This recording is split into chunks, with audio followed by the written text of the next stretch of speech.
What's up, Taiwan? Good evening. I'm Joey Chou with 10 minutes of news from here in Taiwan and around the world.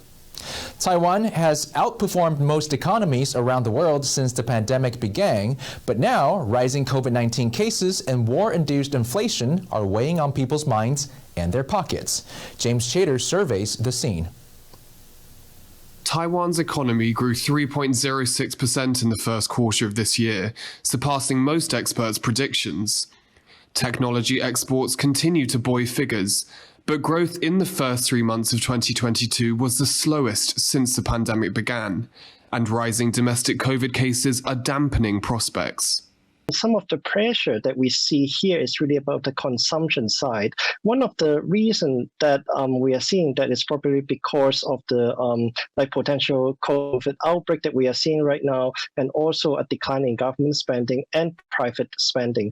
Inflation triggered by war in Ukraine is depressing economic forecasts globally, and Taiwan's situation is compounded by its largest trading partner, China, scrambling to contain a COVID outbreak. 165 million people are currently under some form of lockdown across China.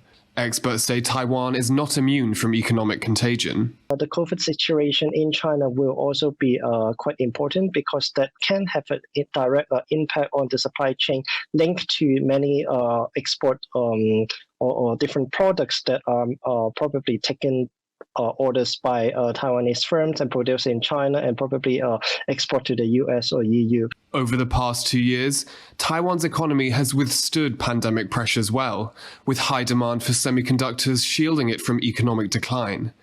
But does that story of resilience mask a more sober reality? I think it is not only a Taiwan case. It is, I would say, the worldwide phenomena.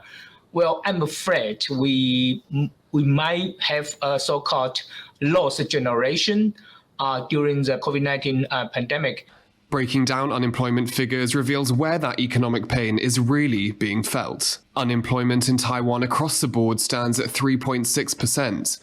But for people aged 20 to 24, that soars to 12.47%, well over 3 times the average.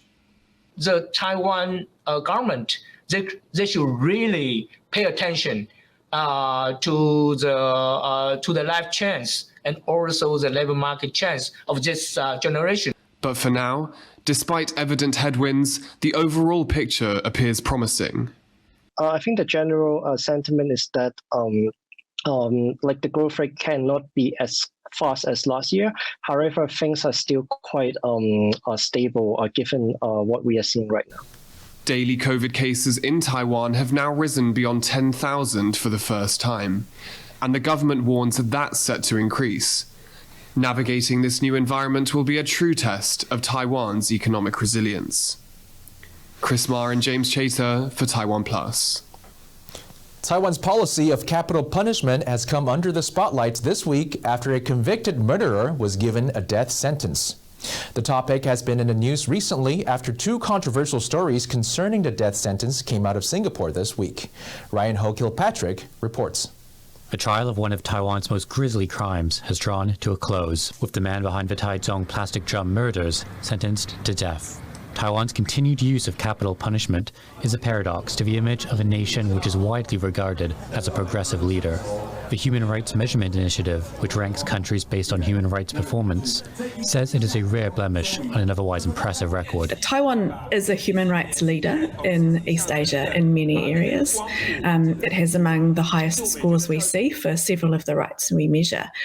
But Taiwan's score for freedom from the death penalty pulls its overall scores right down. Because countries like South Korea, Hong Kong, Malaysia, they have abolished the use of the death penalty, either in law or in practice. As a result, Taiwan ranks near the bottom among nations they analyse, despite outperforming in every other domain. We measure freedom from arbitrary or political arrest and detention, freedom from forced disappearance, freedom from extrajudicial execution. And for all of those rights, Taiwan does really well. If Taiwan did join the majority of the world's progressive societies and respected the right to freedom from the death penalty, which all people in Taiwan should be allowed to enjoy, then Taiwan would be able to take its place among the very top performers in our data set. Taiwan has, in recent years, used the death penalty sparingly, reserving it for those convicted of the nation's most violent and horrific crimes.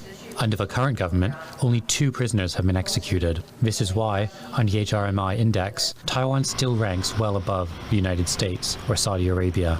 Although there is political will to scrap the death penalty, leaders are constrained by public opinion. Around 80% of Taiwanese want to keep it, according to a survey by the National Development Council. And this number has grown since the 1990s, when prisoners were executed far more frequently than now. Nevertheless, anti-capital punishment campaigners say it must be scrapped, no matter how rarely it is used. When you execute someone, it cannot be recovered. So if you, at the end, we find that it's an innocent case, then you cannot do any remedy on that. So that's a big problem. Even it's only one case, it's a very serious issue. There's no 100% perfect judicial system in any country. The majority of the society support the death penalty, but we also observe that more and more people, especially the young generation, they are open for discussion. While that discussion goes on, yet another paradox seems to ensure the death penalty's continued existence. The more conservatively it is used, the less the public want to see it disappear. Ryan Hill-Kilpatrick for TaiwanPlus. When Taiwanese people think of Chinese incursions, they typically assume it involves PLA warplanes entering Taiwan's air defense identification zone. But there is another kind of incursion that's affecting Taiwan's coastlines: sand dredging. As Bing Wang reports, it's another move to exhaust Taiwan's military defenses. At the crack of dawn, Taiwan's Coast Guard races to intercept a Chinese ship from dredging sand in Taiwan's waters. The ship was spotted 90 nautical miles off the coast of the southern city of Tainan.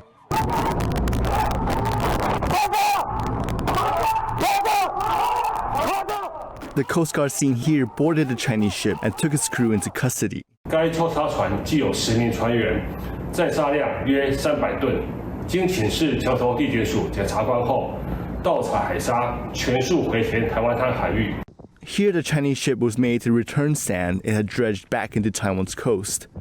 Taiwanese officials say China's illegal sand dredging is a campaign to exhaust Taiwan's defenses without resorting to open combat, much like Chinese incursions into Taiwan's air defense identification zone. The sand dredging is also harmful to Taiwan's marine environment and damaging local fish industries. In 2020, Taiwan expelled nearly 4,000 Chinese sand dredgers. In 2021, the number dropped down to around 650. This year, the Coast Guard has so far expelled around 40 ships. The downward trend is likely because of new laws that impose a jail sentence of 7 years on offenders and a fine of 100 million NT dollars or 3.4 million US dollars. But some say the penalties should be higher. 你的罚的金额要罚得很高，有没有啊？或是甚至没收，他才害怕。若是驱赶的话，他根本不怕。 While the number of trespassing Chinese sand dredgers has gone down, Taiwan's Coast Guard is beefing up its resources, with 100 more boats expected over the next decade. Backed up by stricter laws, they hope to deter further Chinese encroachment. Patrick Chen and Bing Wang for TaiwanPlus. The Asia Pride Games 2022 kicked off in Taipei on Friday. The opening ceremony for the LGBTQ sporting competition kicked off with a performance by Taiwanese indigenous singer Ah Bao. Over the weekend, LGBTQ athletes and allies will compete in 12 sporting and cultural events ranging from bodybuilding to bowling. Thousands are expected to attend. The Asian Pride Games were initially scheduled for October last year, but were postponed due to the coronavirus pandemic. Thank you for watching What's Up Taiwan. Remember to download the TaiwanPlus app for more stories from here in Taiwan and around the world.